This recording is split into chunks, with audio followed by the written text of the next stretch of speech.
So, when I set a goal on my vacation to read a certain amount of books and kind of went through the process of choosing books off of my TBR, it actually really worked. And one, holding myself accountable, but two, like having that goal set out before and telling myself, you know what, I have to read these books by the end of the month. Nothing bad's going to happen, but it still made me feel like I can do this. I can get through this TBR list. So each month I want to kind of set a TBR goal. I'm going to start with 6 books, but I was watching Lottie Smalley, who is a booktuber. You should definitely follow her if you're not. She is great energy. I got to meet her at Love Y'all Book Fest in Atlanta last February, and hopefully she'll be there this year. She uses prompts to pick the books that she's reading for that month. And so she influenced me to create my own little TBR prompt jar. I'm just going to use an old coffee mug because I love to repurpose things. So instead of a jar, I'm going to use a coffee mug because I have a ton, and this one is very appropriate for what I like to read. I like my books how I like everything queer. Enough said. So what I did was I did some research, and there are a ton of, if you just Google TBR prompts, a ton of things come up. But I wanted to gear mine more towards reading queer lit and focusing on LGBTQ plus stories. So I'm going to quickly go through all of these prompts. You do not have to watch this. If you want to skip ahead, you can. I totally understand. But if you're curious about the prompts that I'm using for the jar and for my TBR, then please sit back, sip on your coffee, relax. I only did 50. I know a lot of people do 100, but I was like, let me start small and see if I continue keeping up with this, because I feel like I always have these really good ideas for tracking reading or tracking my goals, and then I don't keep up with them. And so I want to see if this sticks for a couple months before I add more prompts to this. So without further ado, here are the 50 prompts I'm adding to my TBR jar. A book by a trans author, a book with a non-binary main character, a sapphic romance, a queer story written by an author of color, a book featuring a bisexual protagonist, a book with an asexual or aromantic character, a story with a gay male lead, that should be really easy, a book with a pansexual or omnisexual character, a book by an indigenous LGBTQ plus author, a book with a character questioning their sexuality or gender, a queer fantasy novel, a queer sci-fi or space opera, a queer horror or thriller, a queer historical fiction book, a queer graphic novel, a queer poetry collection, a queer short story collection, a queer memoir or autobiography, a romance novel with a trans love interest, so the love interest has to be trans, not the main character, a mystery or crime novel with LGBTQ plus characters. I think that one's very similar to no, mystery is different than horror and thriller. A queer story set in your country, a queer story set in a country you've never visited, a queer story set in a dystopian or alternate world, a queer story set in a small town or rural area, a queer story set during a historical time period, a queer story set at a school or university, a queer road trip or travel story, a queer summer romance, a queer story featuring a chosen family, a book where pride plays a major role in the plot, a coming out story, a story about queer joy, a book with an LGBTQ plus character over 40. You don't see too many of those. A story centered on queer friendship. A story that explores queer love in unexpected places or circumstances. A book with queer religious or spiritual themes. a queer book that you think will make you cry. Oh gosh, it could be a lot. A book that features a queer villain or anti-hero. A story that explores intersectionality with race, disability, or class. That could be a good one. A story where the character's queerness isn't the main focus. A debut novel by a queer author. A book that's been banned or challenged for its LGBTQ plus content. A book you've been meaning to read forever. There's a lot of those. A book recommended by someone else. A book you picked based solely on the cover. A book adapted into a movie or TV show. A book published by a queer-owned press. A book translated from another language.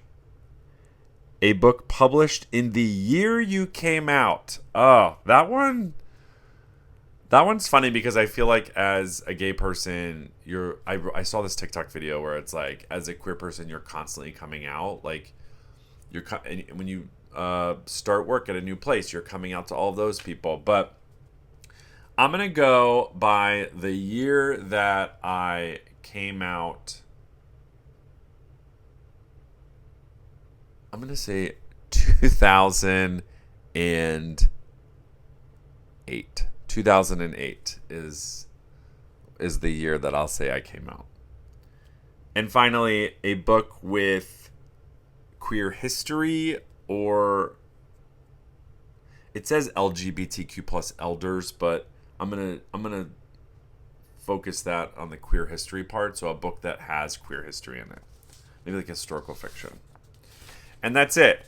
A lot of times it'll show them like cutting up the prompts and then like folding them up into a jar. I'm not going to show you my lack of fine motor skills with cutting and also using scissors. I can use scissors, okay? But I have paper cutters at work. I'm a teacher. So I did that really quick on Friday before I went home. But I am going to fold these up and put them in the mug.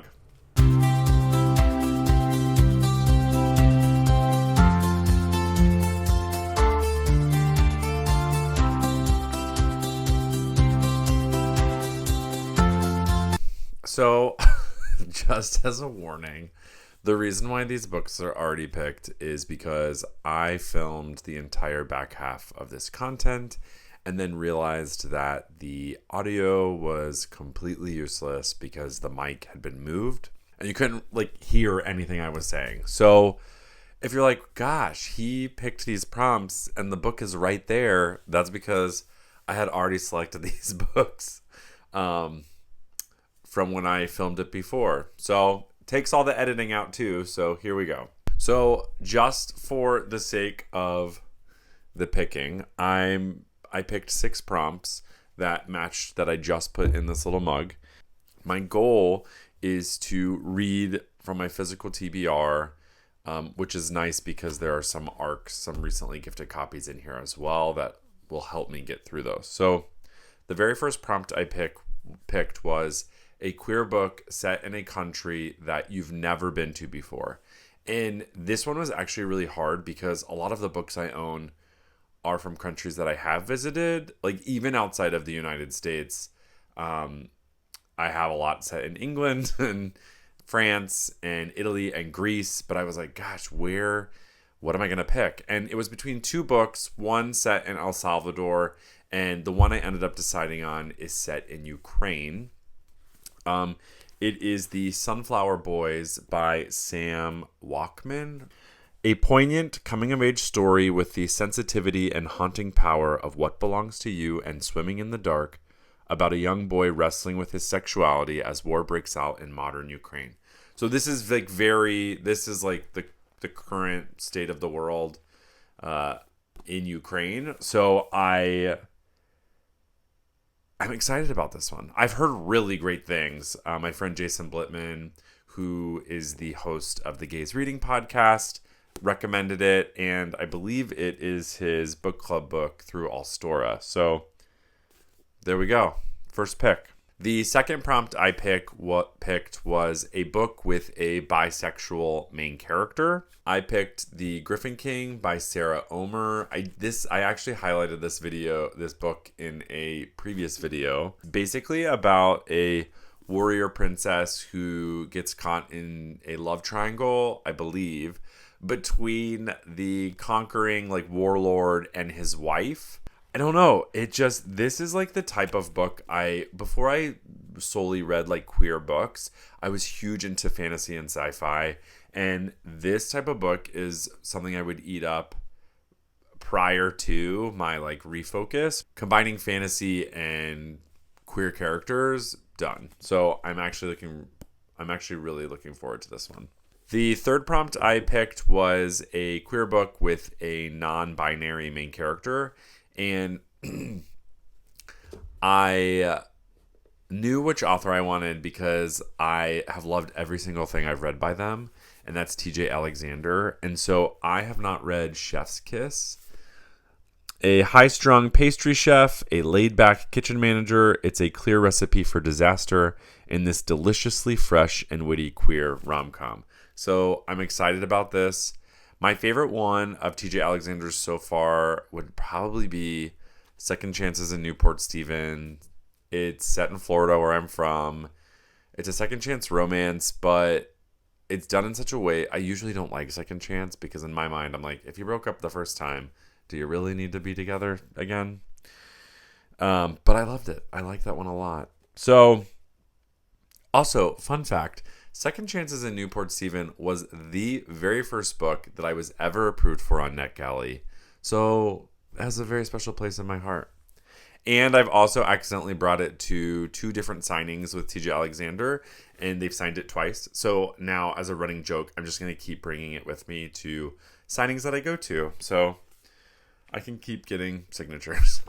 The fourth prompt, these were some tough prompts. The fourth prompt was a story written by a queer or LGBTQ plus Indigenous person. And so I switched that prompt because I don't think I own one book by a queer Indigenous author, but it's on my Pango and I didn't want to sell it. I could have taken it down. Anyway, the one I picked is actually a queer story written by an Indigenous author, and that's Black Sun by Rebecca Rowanhorse. This is my problem. I own the whole entire trilogy, but I have not read a single book. So this is the perfect way to get me rolling with that and to help get it off my TBR. So I've also heard nothing but great things, so I'm really excited to dive into this one. The fourth prompt I picked was a book celebrating queer joy, and I joked when I filmed this the first time that those books don't exist, but they do. But it was really hard for me because I usually find queer joy after the fact. I don't think people pitch a book and they're like, oh, this book is so...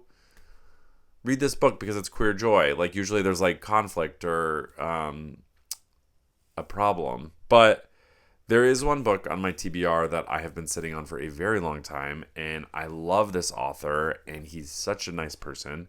So I'm going to read The Guncle by Stephen Rowley. I've read The Celebrants by him, and it made me cry. So I'm hoping that this is a little bit more lighthearted. I have a feeling it is, but I've been sitting on this for too long, and he has 3 more books coming out in the next year, so I need to catch up on his backlist before those drop. The last prompt was probably my favorite prompt, and that was a queer story set in a dystopian or alternate reality. And the one I picked, this author, I've only read one book by them, and it's a galley for a book that comes out in January, and I loved it. But the book I picked was All That's Left in the World by Eric J. Brown. I had been sitting on these books for a while, I had heard great things about them, but I'll be honest with you, I was not feeling the covers of the US printed version. So when my husband and I traveled to Amsterdam, I went into a bookstore and I found this and the sequel. It's a duology. And I said, this cover, look at that. I love it. I'm obsessed. I thought about getting the sequel, but maybe I'll wait for another video. But like these are so much better than the US version, like so much. So that is my 6th pick. So to recap my TBR for September, and this also includes To Catch a Firefly by Emmy Sanders, because my followers on Instagram voted for that and I have to read it this month or they'll find me. Just kidding. 2 arcs that I have to read before October. And then we have The Sunflower Boys by Sam Walkman, The Griffin King by Sarah Omer, Chef's Kiss by TJ Alexander, Black Sun by Rebecca Roanhorse, The Guncle by Stephen Rowley, and All That's Left in the World by Eric J. Brown. So that's it. That's my September TBR. It's actually sitting at 9 books. I think I can do it if I prioritize and actually make time. And now that I've like set a goal and said like, Brad, you have to read these books, I think I can make it work. A lot of times I don't set hard deadlines for myself and then I'm all over the place, which is a problem, but it'll be fine. So thanks for coming along as I'm trying out the TBR prompts, as I'm setting up my TBR for September, and hopefully you check in at the end of the month to make sure I actually read them. So I hope you all have a wonderful reading month. I got some other videos planned in between now and the end of September. Thank you for sticking along and following my journey with this YouTube account. I appreciate your follows and support and engagement. It means a lot to me, especially if you have followed me here from Instagram or TikTok. And if you're a new follower, thank you so much. And if you're not following me, make sure you subscribe so you can see me ramble about queer books. So thank you. I hope you all have a wonderful day.